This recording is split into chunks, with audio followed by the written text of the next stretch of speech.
Imagine a man who ordered the deaths of millions of Jews, hundreds of thousands of disabled people, and countless children. Yet when he died, the medal on his chest had been awarded on the recommendation of a Jewish officer. Imagine a dictator who said there is no place for the weak, yet survived by being addicted to drugs. Imagine a leader who didn't love the truth, but loved the story. You think you know Adolf Hitler. This is the story of his dark contradictions, his cold-blooded lies, and an industrial-scale murder. When Hitler died, there was a medal on his chest, the Iron Cross, First Class. The man who recommended him for that medal was a Jewish officer. His name was Hugo Gutmann. During World War I, Gutmann was a lieutenant in the German army and one of Adolf Hitler's direct superiors. Gutmann saw Hitler as disciplined, obedient, an ordinary soldier who followed orders without question. In 1918, he personally recommended Hitler for the Iron Cross and that medal. In 1945, in an underground bunker in Berlin, after pulling the trigger, was still resting on Hitler's chest. History sometimes brands its greatest killers with the cruelest ironies. The year was 1935. The Nuremberg laws came into force. Hugo Gutmann, because he was Jewish, was stripped of his German citizenship. His military pension was revoked. But there was an exception. Because of his past connection to Hitler, he continued to receive his salary.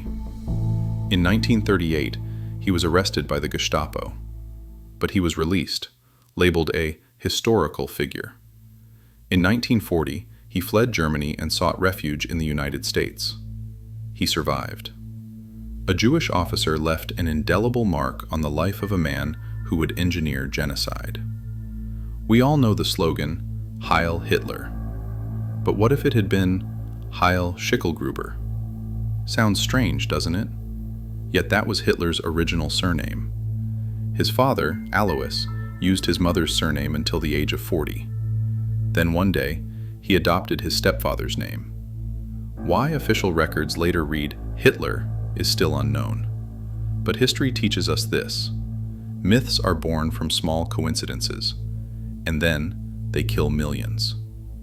As a young man, Hitler wanted to be a painter. He applied twice to the Vienna Academy of Fine Arts. He was rejected twice. He lived in poverty, stayed in men's shelters, and tried to survive by selling painted postcards. At that time, he was not yet a fanatical anti-Semite. The story he later told was a rewritten myth. The real truth was this. What was growing was not ideology, but rage. World War I saved Hitler. He wore a uniform. He took orders. He had an identity. But he was not the frontline hero he later claimed to be.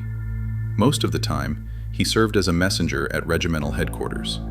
He didn't love reality. He loved stories that sounded like it. The war ended. Germany collapsed. People were looking for someone to blame. Hitler began to speak. By shouting, by simplifying, by creating enemies. Jews, communists, disabled people, homosexuals. Hitler discovered something crucial. Anger was the cheapest political weapon. Mein Kampf was not a book. It was a threat. Racism was explicit. War was explicit. Extermination was not hidden. The world didn't take it seriously. Later, the state gave this book to every newly married couple. But first, it was purchased. The royalties went directly to Hitler. Estimated value today? Around $5 billion. And Hitler never paid a single cent in taxes. After 1933, death accelerated. Disabled people were declared unworthy of life. Through the Action T4 program, tens of thousands were murdered in gas chambers. This was the rehearsal for the Holocaust. Then came the Jews. Ghettos, trains, camps, Auschwitz, Treblinka, Sobibor, women, children, the elderly. And not only Jews, Roma people, Slavic populations, homosexuals, political opponents. At least 6 million Jews, more than 40 million people in total. Death became bureaucracy. Hitler didn't drink alcohol. He didn't smoke. He was a vegetarian. But it was all a facade. His personal doctor, Theodor Morell, regularly injected him with methamphetamine, morphine, and cocaine. The Nazis claimed to oppose drugs, yet they distributed Pervitin to the army. Soldiers fought for days without sleep, fearless, numb, obedient. Humans were turned into machines. April 30th, 1945. Hitler committed suicide. Conspiracy theories remained, but the truth is simple. Hitler died.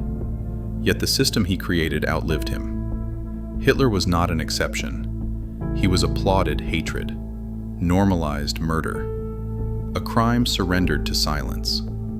And history whispers to us, dictators do not march with screams, but with unopposed silence. Killers are never alone. Genocide is born when people stop speaking. If you enjoy content like this, don't forget to like the video, subscribe to the channel, and support us with your comments.